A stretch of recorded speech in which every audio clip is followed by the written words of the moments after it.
Depuis quelque temps, comme vous l'avez souligné, nous avons noté en fait une recrudescence du phénomène.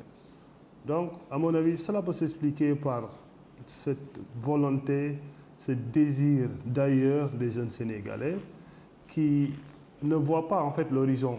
Parce que c'est important en fait pour cette classe d'âge ou cette catégorie-là de nourrir des espoirs, de porter des espoirs et de penser qu'il est possible de pouvoir les réaliser ici au Sénégal.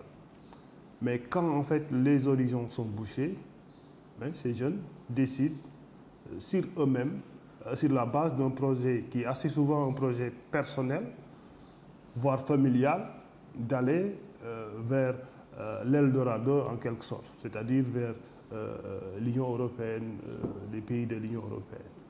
Ce sont ces facteurs-là qui, à mon avis, peuvent l'expliquer parce que le désir d'espoir, il est là. Hein, parce qu'il faut pouvoir, dans une communauté, dans une nation, que les jeunes, en fait, aspirent à un meilleur devenir, que ces jeunes-là puissent porter ces espoirs-là sur des personnes, sur leur nation. Mais quand ils voient qu'il n'y a plus d'espoir, la seule issue qui leur reste, c'est de prendre, en fait, les pirogues, de tenter leur chance, au risque même de leur vie.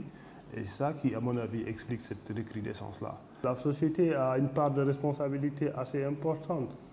Mais vous comprenez vous-même qu'on est dans une société où la première question qu'on vous demande quand on vous voit, c'est qu'est-ce que vous faites? Qu'est-ce que vous faites? Donc ça veut dire que vous existez parce que vous exercez quelque chose. Si vous n'exercez pas quelque chose, vous n'existez pas. Ça veut dire que si vous n'avez pas une profession, si vous n'avez pas un métier, si vous n'avez pas une fonction, vous n'avez pas une existence sociale. À partir de ce moment, donc, il se pose la question de repenser la société et de permettre aux différents membres de pouvoir vivre en harmonie, en rapport avec le métier dans lequel, en fait, ils excellent.